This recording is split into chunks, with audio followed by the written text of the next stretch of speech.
नमस्कार दोस्तों, आप सभी का स्वागत है। इस वीडियो में हम जानेंगे कि आखिर हर्निया क्या होती है। देखिए दोस्तों, जब कोई अंग अपने सामान्य स्थान से हटकर किसी दूसरे स्थान पर शिफ्ट हो जाती है, इसी को हर्निया कहते हैं। जैसे मान लेते हैं ये कोई एक मिनट, ये कोई खाली स्थान है, इसके अंदर कोई अंग है, मान लेते हैं आंत हमारी भरी हुई है, ठीक है।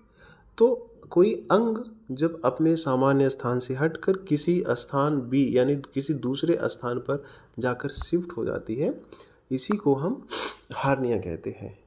तो हम जानते हैं कि आखिर ये हार्निया होता क्यों है। देखिए दोस्तों, कोई भी अंग जो होता है ना, जहाँ पे होता है, तो उसकी चारों तरफ मांसपेशियों की दीवारें होती हैं। जैसे हम उदाहरण के तौर पे लें तो ये आंत है, ये जो हिस्सा है ये आंत है, इंटेस्टाइन है, छोटी आंत और बड़ी आंत का हिस्सा है।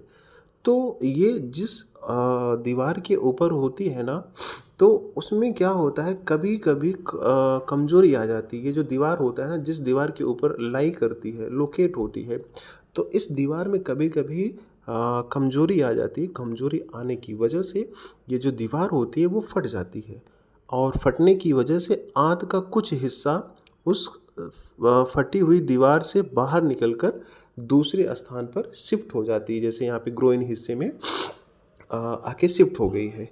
तो ठीक है, तो इस तरीके से हार्निया हो जाता है। तो हार्निया का मतलब ही होता है कि कोई अंग अपने सामान्य स्थान से हटकर दूसरे स्थान पर आ जाती है।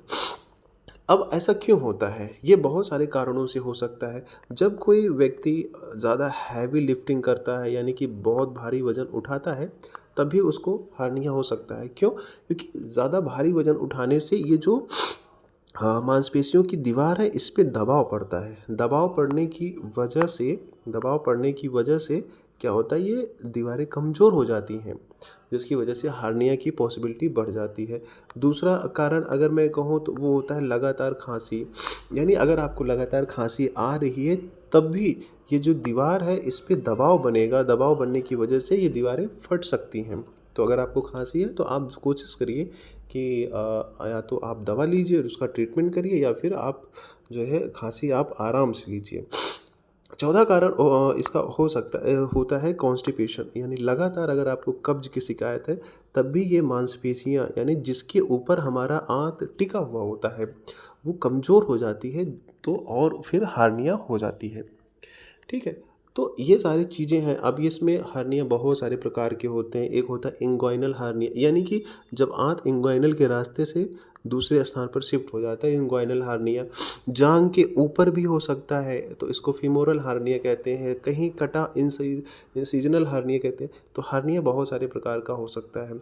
तो हमें उम्मीद है कि आपको समझ में आया होगा कि हार्निया क्या है और क्यों होता है। हार्निया का बेसिक मतलब होता है कि किसी एक अंग का अपने सामान्य स्थान से यानी अपने ओरिजिनल प्लेस से हटकर किसी दूसरे जगह पर जाकर शिफ्ट हो जाना, यही हार्निया होता है। दोस्तों, ये वीडियो अगर आपको पसंद आया हो तो आप ज़रूर लाइक शेयर करिएगा। Thank you.